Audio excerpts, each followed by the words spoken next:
하나님 말씀 열왕기상 19장 1절부터 읽겠습니다. 열왕기상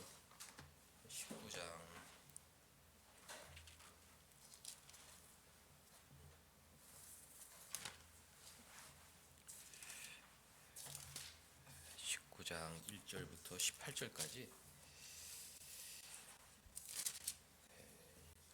19장 1절부터 18절까지 한 절씩 번갈아 읽겠습니다.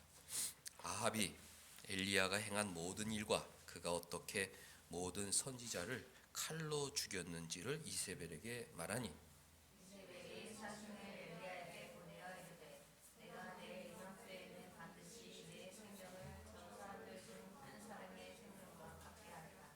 그렇게 하지 아니하면 그들이 내게 벌 위에 벌을 내림이 마땅하니라 하니라. 그가 이 형편을 보고 일어나 자기의 생명을 위해 도망하여 유다에 속한 브엘세바에 이르러 자기의 사환을 그곳에 머물게 하고 자기 자신은 강으로 들어가 하룻길쯤 가서 한 로뎀 나무 아래에 앉아서 자기가 죽기를 원하여 이르되 여호와여 넉넉하오니 지금 내 생명을 거두시옵소서. 나는 내 조상들보다 낫지 못하느니라. 노뎀 나무 아래에 누워 자더니 천사가 그를 어루만지며 그에게 이르되 일어나서 먹으라 하는지라. 본즉 머리맡에 숯불에 구운 떡과 한 병 물이 있더라. 이에 먹고 마시고 다시 누웠더니 여호와의 천사가 또 다시 와서 어루만지며 이르되 일어나 먹으라 네가 갈 길을 다 가지 못할까 하노라 하는지라. 이에 일어나 먹고 마시고 그 음식물에 힘을 의지하여 40주 40야를 가서 하나님의 산 호렙에 이르니라. 엘리야가 그곳 굴에 들어가 거기서 머물더니 여호와의 말씀이 그에게 임하여 이르시되 엘리야야 네가 어찌하여 여기 있느냐. 그가 대답하되 내가 만군의 하나님 여호와께 열심히 일어나오니 이는 이스라엘 자손이 주의 언약을 버리고 주의 제단을 밟으며 칼로 주의 선지자들을 죽였음이로며 오직 나만 남았거늘 그들이 내 생명을 찾아 빼앗으려 하나이다. 여호와께서 이르시되 너는 나가서 여호와 앞에서 산에 서라 하시더니 여호와께서 지나가시는데 여호와 앞에 크고 강한 바람이 산을 가르고 바위를 부수나 바람 가운데 여호와께서 계시지 아니하며 바람 위에 지진이 있으나 지진 가운데에도 여호와께서 계시지 아니하며 또 지진 후에 불이 있으나 불 가운데에도 여호와께서 계시지 아니하더니 불 후에 생명 소리가 있으니 엘리야가 듣고 겉옷으로 얼굴을 가리고 나가 굴러기에 섬에 소리가 그에게 임하여 이르시되 엘리야야 네가 어찌하여 여기 있느냐. 그가 대답하되 내가 만군의 하나님 여호와께 열심히 일어나오니 이는 이스라엘 자손이 주의 언약을 버리고 주의 제단을 밟으며 칼로 주의 선지자들을 죽였음이로며 오직 나만 남았거늘 그들이 내 생명을 찾아 빼앗으려 하나이다. 여호와께서 그에게 이르시되 너는 내 길을 돌이켜 광야를 통하여 다메섹에 가서 이르거든 하사엘에게 기름을 부어 아람의 왕이 되게 하고 너는 또 님시의 아들 예후에게 기름을 부어 이스라엘의 왕이 되게 하고 또 아멜로올라 사밧의 아들 엘리사에게 기름을 부어 너를 대신하여 선지자가 되게 하라. 하사엘의 칼을 피하는 자를 예후가 죽일 것이요 예후의 칼을 피하는 자를 엘리사가 죽이리라. 그러나 내가 이스라엘 가운데에 7,000명을 남기리니 다 바알에게 무릎을 꿇지 아니하고 다 바알에게 입 맞추지 아니한 자니라. 아멘.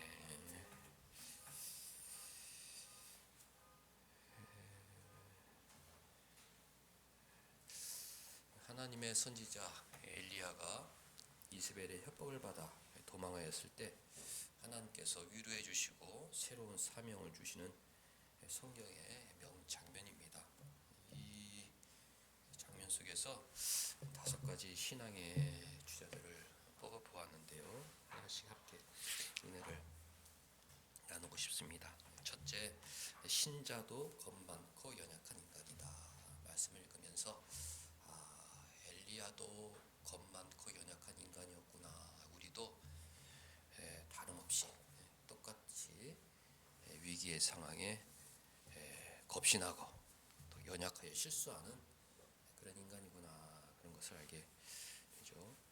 1절 보면 엘리야는 모든 선지자 바알과 아세라 선지자를 칼로 죽였습니다. 갈멜산 정상에서 용기 있게 기도 대결을 통해 승리하여 선지자들을 다 칼로 죽였죠. 이세벨이 그것을 듣고 2절 보면 엘리야를 협박합니다. 내일 이맘때 너는 죽은 목숨이 될 것이다. 천하의 엘리야도 이세벨의 협박에 겁이 났다. 3절 보면 이 형편을 보고 일어나 자기의 생명을 위해 도망하였다. 신자도 어느 순간 도망자가 될 수 있고 겁쟁이가 될 수 있다는 사실을 우리가 알아야 합니다. 늘 강조하는데 우리 신자들은 인간론에 정통해야 한다. 나는 실수가 없고 나는 용감하고 나는 다 잘하고 그것 때문에 신앙이 무너지게 된다. 나도 죄인이다. 내 안에 죄성이 있다. 남의 험담을 좋아한다. 시기심이 있다. 남의 불행이 나의 행복이다. 이런 것들이 다 내 안에 있다는 것을 인정해야 됩니다. 나도 돈의 유혹에 넘어가기 쉽다. 나도 인간적인 생각에 인간적인 결정을 하기 쉬운 그런 존재다. 그것을 먼저 전제하고 조심하고 노력을 해야 하는 거죠. 천하의 엘리야도 어제는 갈멜 산상에서 용감하게 이방 선지자들과 싸웠는데 오늘은 한 여성의 협박에 굴하여 도망하는 겁쟁이의 모습을 보고 있는 것입니다. 4절 보면 노뎀나무 아래 앉아서 죽기를 원하여 기도하였죠. 기도가 살려주옵소서, 나라를 지켜주옵소서 이런 기도가 아니라 죽고 싶습니다. 너무 힘들어서 이제 하늘나라 가고 싶습니다. 이런 기도로 변질되었습니다. 지금 내 생명을 거두시옵소서. 자포자기 패배자의 모습으로 전락하였죠. 하나님께서는 그런 엘리야를 위로하셨다. 5절 보니까 천사를 보내어 먹을 것을 공급해 주셨다. 6절 보니까 떡과 물을 공급해 주셨다. 7절 보니까 천사가 와서 또 어루만지면서, 천사의 어루만짐은 하나님의 어루만짐이죠. 야, 그래, 너 힘든 거 안다. 어루만지고 격려해 주셨습니다. 자, 먹어라. 또 먹어야 힘을 내니까 호렙산에서 만나자. 8절 먹고 일어나 마시며 음식물의 힘을 의지하여 40주 40야를 가서 하나님의 산 호렙에 이르렀습니다.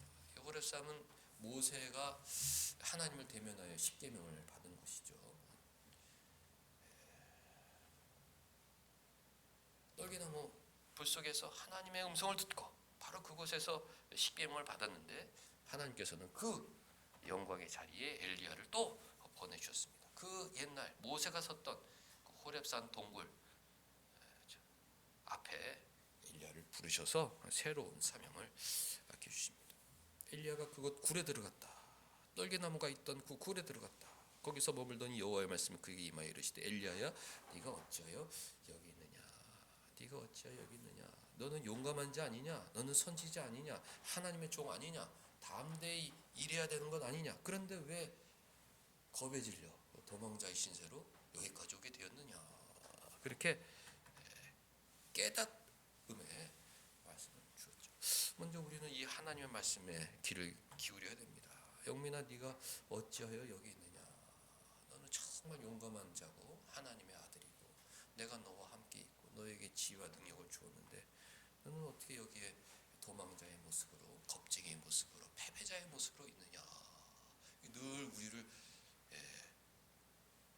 세워주시기 위해 우리에게 교훈해 주시는 아버지의 말씀이죠. 모든 성도들이 주목해야 될 말씀입니다. 내전 열심히 썼는데 하나님을 위하여 열심히 탁심이었는데 그런 모습은 다 간데 없어지고 세상 사람들과 동일한 모습으로 살고 있다면 하나님 말씀에 귀를 기울여야죠. 야, 네가 어찌하여 이런 모습으로 여기 있느냐? 일어나라. 모든 신자도 어쩔 수 없는 겁 많은 연약한 인간이다. 나도 엘리야처럼 도망하여 죽고 싶고 모든 것을 끝내고 싶은 그런 절망 속에 빠져들 수가 있다. 하나님께서는 세워주시고 일어나라. 일단 먹고 힘을 내고 용기를 내고 너는 여기 있을 사람이 아니다. 어찌 이런 모습으로 있느냐? 여기 있을 사람이 아니다. 격려를 해주십니다. 사랑하는 성도 여러분들, 우리의 모습을 한번 확인하시기 바랍니다. 나는 용기 있게 신앙인으로 살고 있는지, 어디 가든지 나는 예수 믿는 사람입니다. 하나님이 나와 함께 하십니다. 난 앞니는 모르지만 난 오늘 여기서 최선을 다하면 하나님께서 내 인생 인도해 줄 수 있습니다. 이런 용기 있는 삶을 살고 있는가? 나는 하는 것마다 안 돼. 나는 안 돼. 그냥 빨리 모든 게 끝냈으면 좋겠다. 죽었으면 좋겠다. 이런 겁쟁이의 모습을 살고 있느냐? 하나님의 음성에 귀를 기울여야 된다. 우리를 어루만지고 계시다. 등을 어루만지고 계시다. 오늘도 끊임없이 우리의 일용할 양식을 공급해주고 계시다. 너는 여기 이렇게 무너질 사람이 아니다. 힘을 내라. 힘을 내라. 이렇게 하시는 하나님의 말씀에 귀를 기울여야 됩니다. 엘리야가 무너진 것은 눈에 보이는 세상에 압도당했기 때문이죠. 우리 신자도 세상에 압도당하기 때문에 도망자가 됩니다.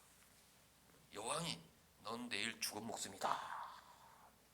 돌아가는 형세를 보니까 이것은 역전의 형세는 불가능하다. 그런 거죠. 3절 보면 이 형편을 보고 일어났다. 형편. 야, 이게 돌아가는 형편을 보니까 이거는 힘들다. 그 세상의 그 형편 때문에 나의 형편 때문에 용기를 잃어버리는 것입니다. 하나님을 보지 못하고 세상의 형편, 내 형편을 보니까 겁이 나서 도망하게 되는 거죠. 연약한 겁 많고 연약한 인간의 모습입니다. 저의 모습이고 여러분들의 모습이에요. 세상의 형편을 보면 나는 할 수 없어. 내 형편을 보면 나는 힘들어. 그 자리에 눌리게 되는 거죠. 하나님께서 엘리야를 교훈하시기 위해 9절 보니까 엘리야야 네가 어찌하여겠느냐. 10절 엘리야가 하나님 저는 열심히 있지만 나만 남았습니다. 그들이 내 생명마저 빼앗으려고 합니다. 나만 남았어요. 혼자서는 할 수 없어요. 다 끝이 났습니다. 그런 거죠. 형편 때문에. 여호와께서 11절 보니까 산에 서라. 호렙산에 서라. 모세가 섰던 그 산에 서라. 모세도 그 타지 않는 떨기나무 속에서 하나님을 만났던 것처럼 너도 여기서 하나님을 만나야 된다. 서라 그러셨어요. 그리고서 하나님께서 무엇을 보여주셨느냐?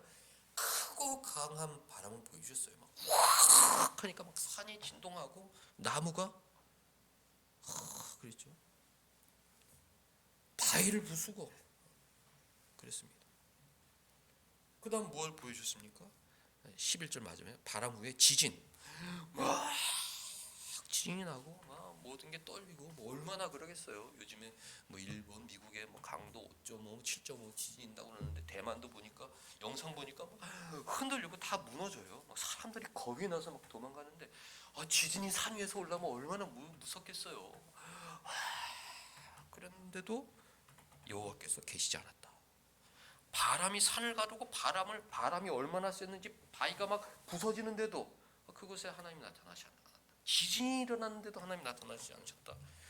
또 12절 지진 후에 불이 막 산에 막 지진하고 불 난리가 났어요. 그런데도 하나님은 계시지 아니하였다. 그런데 언제 하나님을 만나게 되느냐? 불 후에 세미한 소리가 있었다. 여호와가 엘리야가 13절 듣고 겉옷을 얼굴 가리고 나아가 구러기의 섬에 소리가 그에게 임하여 이르시되 엘리야야 네가 어찌 여기 있느냐. 그랬죠. 아주 실제적으로 교육해 주신 거죠. 하나님은 막 어마어마한 이런 어떤 기적 같은 그런 능력 속에 거하는 것 뿐이 아니라 세미한 음성 가운데 나와 함께 하시는 분이시구나. 그것을 알려주신 거죠. 엘리야가 원했던 건 뭡니까?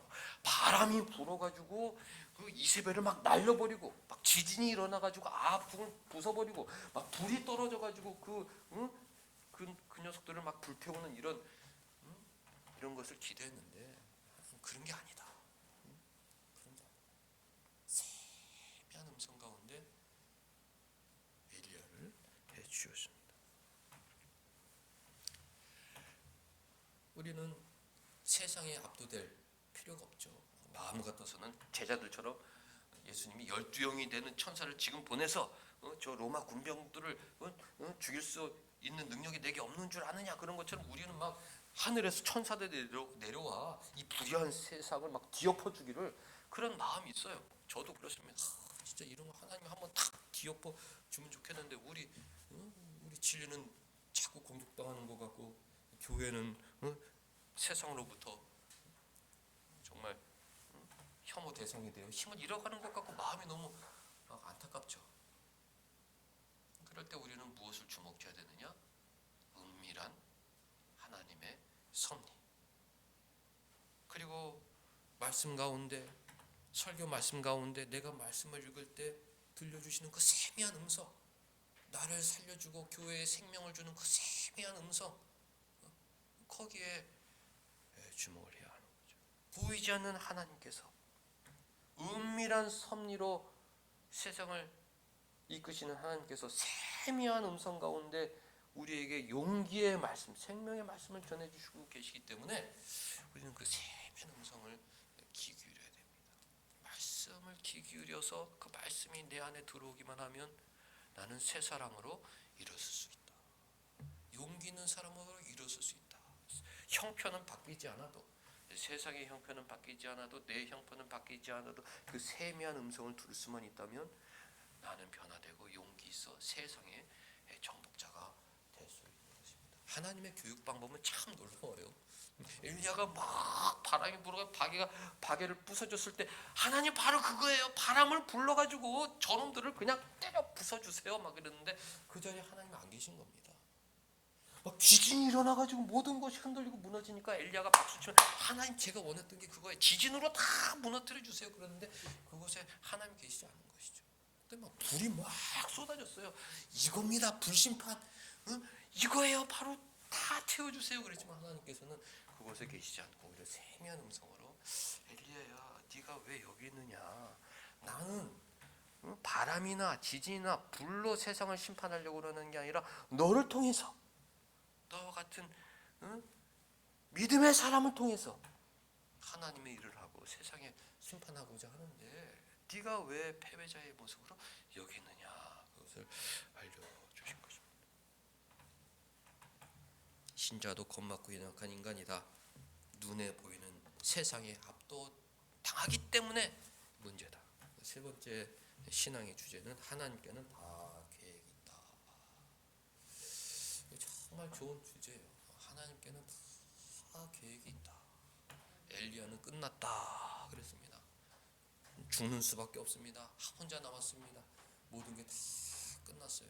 하나님께서는 엘리야를 보내서 새로운 미션, 새로운 계획, 새로운 플랜을 준비하고 실행하고자 하셨다. 우리에게 늘 힘이 되는 말씀이 주제죠. 하나님은 다 계획이 있다. 세상에 또 그런 말이 있잖아요. 끝날 때까지는 끝난 게 아니다. 용기를 주는 말이죠. 실패하는 순간 끝이다. 포기하는 순간 끝이다. 네가 포기하는 순간 이제 끝나는 거죠. 자꾸 용기를 주는 말이죠. 근데 우리는 죽음의 순간에도 끝이 아니죠. 부활의 영광으로 주님과 함께 이 세상을 심판할 권세자로 나타날 것이기 때문에 우리는 끝이 아니죠. 하나님께는 끝이 없다. 모든 것이 끝이 있어도 하나님께는 끝이 없다. 위기의 순간에 하나님은 다 계획이 있다. 만세제부터 백전백승의 계획을 갖고 계시다. 이게 이제 우리의 신앙. 15절부터 엘리야에게 주시는 새로운 사명. 사람을 세우자. 사람을 세워서 이 어려운 문제를 해결하자. 하나님께서 주신 사명이자 플랜입니다. 15절 너는 돌아가라. 세상으로 돌아가라. 다메섹에 가서 그 이방 다메섹의 그 이방 장군 하사엘에게 기름을 부어라. 하사엘을 통해서 아람의 왕이 되게 하자. 아람 왕을 통해서 우리가 악인들을 심판하자. 말씀하셨어요. 또 심지어 넌 님시 아들 예후에게 아합 가문의 장군 아합의 부하 예후에게 기름을 부어 이스라엘의 왕이 되게 하자. 그 예후를 세워가지고 아합과 이세벨을 심판하자. 그리고 하사엘을 세워가지고 그 예후를 심판하자. 하나님께서 이런 계획을 세우셨어요.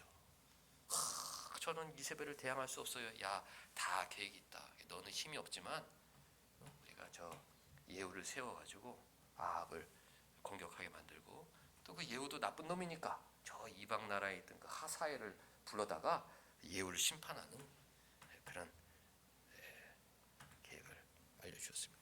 우리 신자들은 늘 긍정적으로 살아야 돼요. 늘 미래지향적으로 살아야 합니다. 어려운 순간에도 반드시 피할 길이 있다. 왜? 하나님은 계획이 있기 때문에, 하나님은 다 계획을 갖고 계시기 때문에. 세상의 부모들도요, 보면 있는 부모들이죠. 다 미리 자식들 걸 다 해놔요. 보니까 우리는 그렇게 못해서 우리 자녀들에게 미안하지만 뭐 하나님께서 더 좋은 것을 예비해 놓으셨으니까 우리 떳떳하고 축복하는 겁니다. 보면 다 뭐 주식도 뭐 어렸을 때부터 몇 주씩 해주고 뭐 다 뭐 집도 다 해놓고 뭐 평생 다 했습니다. 뭐 그 누구 NC 창업주 돌아갔는데 딸이 둘이었는데 뭐 하나씩 2조씩 물려받았대잖아요. 근데 그걸 들으면서 야, 부럽다. 나도 우리 애들한테 2조씩 물려줄 수 있으면 얼마나 좋을까. 하나님께 기도했어요. 그 신문 기사를 읽는 순간, 하나님 2조보다 더 많은 거 우리 애들에게 복 주옵소서. 그 세상의 부모들도 그 자녀들의 앞길을 다 예비하려고 그냥 주도 면밀하게 다 하고 있는데, 하나님께서 그런 계획을 다 갖고 계시다. 내 형편, 세상의 형편, 내 형편을 보면은 겁쟁이가 돼서 도망자가 되지만, 하나님의 계획을 바라보는 순간 새 힘을 얻어서 사명자로 세상에 나아가게 되는 것입니다.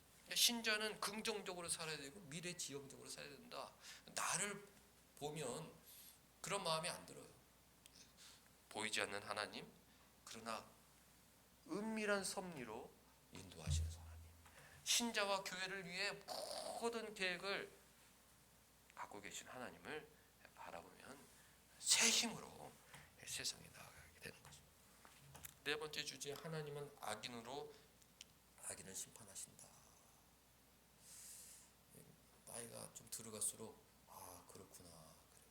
세상은 악한 곳이잖아요. 늘 악인이 지배하는 곳이 세상이에요. 저도 뭐 젊을 때는 그런 거 신경 안 썼어요. 나이가 들으면 이 세상은 악한 곳이구나. 우리가 이 악한 곳에서 벗어나 하나님 나라에 들어가는 것이로구나. 이 세상이 악하다는 것은 이 거짓투성이구나. 모든 것이 거짓이구나. 다 의인을 가장한 거짓이구나. 뭐 이념적으로 좌파 우파인데 좌파도 거짓말쟁이고 우파도 거짓말쟁이고 다 이 악한 세상 속에 우리가 힘들게 살아가고 있구나. 우리가 뭘 무지몽매하게 누구 한 사람을 의지할 게 아니구나, 이런 생각을 자꾸 하게 돼요. 의지할 것은 하나님. 하나님의 역사의 섭리 방법을 새롭게 생각해야 되는데, 악인을 통해서 악인을 제압하시는구나. 의인들 손에 더러운 피를 묻히지 않으시려고 악인들을 끌어다가 의인들을 선포하시는구나. 그걸 알게 되었습니다. 이스라엘을 공격했던 아수르, 바벨론을 세워서 무너뜨리셨죠. 유다를 무너뜨렸던 바벨론, 페르시아를 일으켜가지고 무너뜨렸죠. 또 그 페르시아는 또 로마를 일으켜가지고 무너뜨렸고, 로마가 기독교를 공인했기 때문에 한동안 오래 갔다. 하나님은 악인을 세워 악인을 심판하시는구나. 옛날 병법에도 있잖아요. 이제이 써이 오랑캐이, 오랑캐로서 오랑캐를 제압한다. 아주 고차원 전략이죠. 우리가 가서 공격할 게 아니라 오랑캐를 세워가지고 오랑캐가 공격하도록 만들자. 하나님께서는 그런 고차원적인 섭리로 우리는 이해하지 못하지만 악한 세력을 이루다가 또 다른 악한 세상을 심판하고, 왜? 이 세상은 악한 곳이거든요. 우리가 예수님 나라의 왕국을 사모하지만 역사적으로 볼 때 정말 신앙이 지배했던 시기는 극소수였다.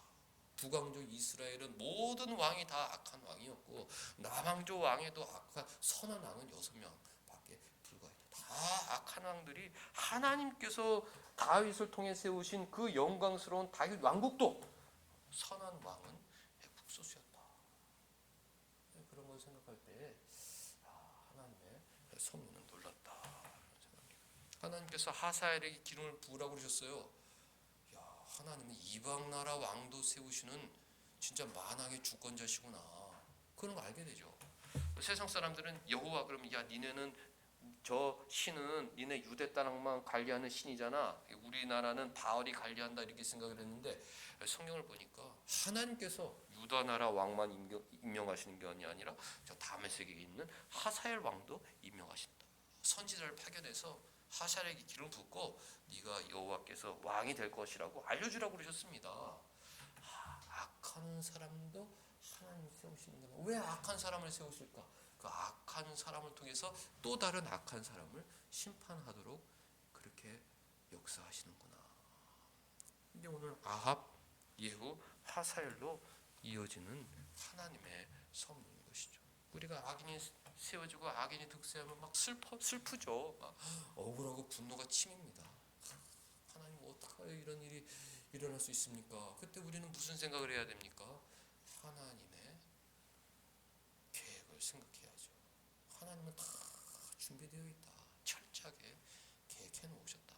내 뜻하고는 전혀 다른 거죠. 하나님 왜 지금 급한데 바람을 일으키고 지진을 일으켜서 불을 내리켜가지고 선멸하셔야죠. 아니 왜 그 이방 나라 왕을 세우고 저 배신자 예후 같은 그놈도 악인인데 왜 그 사람을 세우라고 저를 보내십니까? 물어볼 게 아니라 하나님은 다 계획이 있다. 우리는 근시안적으로 오늘 뭐 몇 달을 보지만 하나님은 천년이 하루 같다고 모든 시간의 스펙트럼 가운데 철저한 계획을 갖고 계신다. 하나님의 섭리 방법 중 하나가 이제이라는 걸 우리가 이해해야 됩니다. 악인을 통해서 악인을 심판하시는구나. 우리는 늘 기도해야죠. 하나님의 뜻이 이루어지게 하옵소서. 하나님의 뜻이 이루어지게 하옵소서. 내 마음에 안 드는 사람이 막 나를 막 휘둘러 마음이 속상하죠. 그러나 우리는 하나님의 절대 주권을 믿기에 저것조차도 하나님의 섭리구나. 이스라엘 백성들이 400년 동안 애굽에서 종살이를 했잖아요. 지금도 공산 치하에서 노예 생활을 하는 사람이 있잖아요. 이해하지 못하죠. 막 속상하죠. 분노가 치밀죠. 그러나 다 하나님의 계획이다. 세상 사람들은 교회의 이런 가르침을 비웃죠. 그 뭐 우리가 노예 생활을 하란 말이냐? 우리가 뭐 종살이 하란 말이냐? 이렇게 뭐 비웃죠. 그러나 우리는 하나님의 줄대 조건 속에 이스라엘 백성들이 400년 동안 애굽에 종살이 했던 것도 하나님의 뜻이고 그 가운데 불어났거든요. 교회는 불어났거든요. 바벨론에서 70년 종살이 했던 것도 하나님의 뜻이고 그 가운데 불어났거든요. 북한에서 중국에서 고생하는 우리 사랑하는 우리 형제들 신앙이 순수해지는 것이거든요. 하나님의 큰 상급이 기다리고 있거든요. 이 세상에 가장 순수하고 용감한 신앙의 표를 보여주는 것이거든요. 신앙이 살아있다는 부활의 증거를 확실하게 보여주는 사람들이거든요. 어떠한 역경 속에서도 하나님은 자신의 뜻을 이루어 가신다. 우리는 긍정적으로 생각하고 악인을 통해서 악인을 섬멸하시는 이 하나님의 놀라운 지혜를 바라봐야 하는 것입니다. 오늘 설교 제목이 하사엘의 칼, 예후의 칼인데 이 악인의 칼들은 하나님의 심판의 칼이다. 생각해야 됩니다. 이 악인들이 휘두른 칼은 결국 하나님의 심판의 칼이구나. 이스라엘이 우상 숭배했을 때 그 악한 아합왕도 칼을 휘둘렀잖아요. 이스라엘 그 우상 숭배하는 사람들을 하나님께서 징계하신 것입니다. 너희가 왕의 거짓 성도에 넘어가 우상 숭배를 하고 있으니 너희도 나쁜 놈들이다. 하나님께서 심판하신 거예요. 그리고 이스라엘 백성들을 압제했던 그 아합은 그 부하 예후를 일으켜 배신해가지고 심판하게 마셨고 또 그 예후도 바알 숭배를 하니까 저 이방 사람 하사엘을 데려다가 심판하셨고 하나님께서 쓰시는 모든 사람들의 칼은 하나님의 심판의 칼이구나. 그런 것을 알아야 합니다. 17절 마지막 보면 예후의 칼을 피하는 자는 엘리사가 죽인다. 이스라엘 가운데 7,000명을 남길 것이다. 정말 순수한 내 백성들이다. 최후의 심판은 우리가 신자가 하게 되어 있구나. 엘리사가 모든 것을 심판하게 된다. 마지막 날 부활한 성도들이 주님과 함께 모든 것을 심판하는구나. 주님께서 악인들의 칼을 휘두르시는 이유는 결국 교회를 위함인 것이로구나. 7,000명을 남겨서 다시 새로운 신앙의 공동체, 교회를 세우시기 위한 하나님의 계획이구나. 그런 것을 알게 됩니다. 가지 신앙의 주제를 제가 기도하면서 찾아보았는데요. 우리도 겁많고 연약한 인간이다. 세상에 압도당하기 때문에 그렇다. 하나님은 다 계획이 있다. 하나님은 악인을 통해 악인을 심판하신다. 끔찍한 세상의 칼은 결국 하나님의 심판의 칼이다. 그런 것을 생각하면서 먼저 하나님 저에게 새 믿음, 용기를 주옵소서. 하나님의 그 세미한 음성, 주님의 그 세미한 음성을 듣고 모든 것을 계획하신 주님의 세미한 섭리를 바라보고 세임 가운데 나아가게 하옵소서. 이런 마음이 있어야 되고, 두 번째는 하나님의 어지러운 세상도 결국 하나님의 뜻임을 인정하게 하옵소서. 이 어지러운 세상조차도 하나님의 뜻 가운데 있음을 믿고 기도하고 신앙으로 살게 하옵소서. 한 주간 살아가는 우리 모두가 될 수 있기를 주님의 이름으로 축복합니다. 하나님 아버지, 부활 후 또 한 번 주일을 맞게 하시고 찬양하며 예배하게 하여 주시니 감사드리옵나이다. 어려운 형편 가운데 하나님은 다 계획이 있다는 그 성경 진리를 마음에 품고 세상으로 나아가게 하여 주옵소서. 어제까지는 도망자요 겁쟁이였다면 지금부터는 용기 있는 순례자로 세상에 나아가게 하여 주옵소서. 대선도 있고 어지러운 일들이 많이 있지만 그 모든 상황 가운데 하나님께서 역사하신다는 믿음으로 기도하며 나아가게 하여 주시옵고, 하나님의 그 은밀한 뜻이 이루어져 전국 교회가 승리하고 진리가 승리하는 세상을 허락하여 주옵소서. 예수님의 이름으로 기도하옵나이다.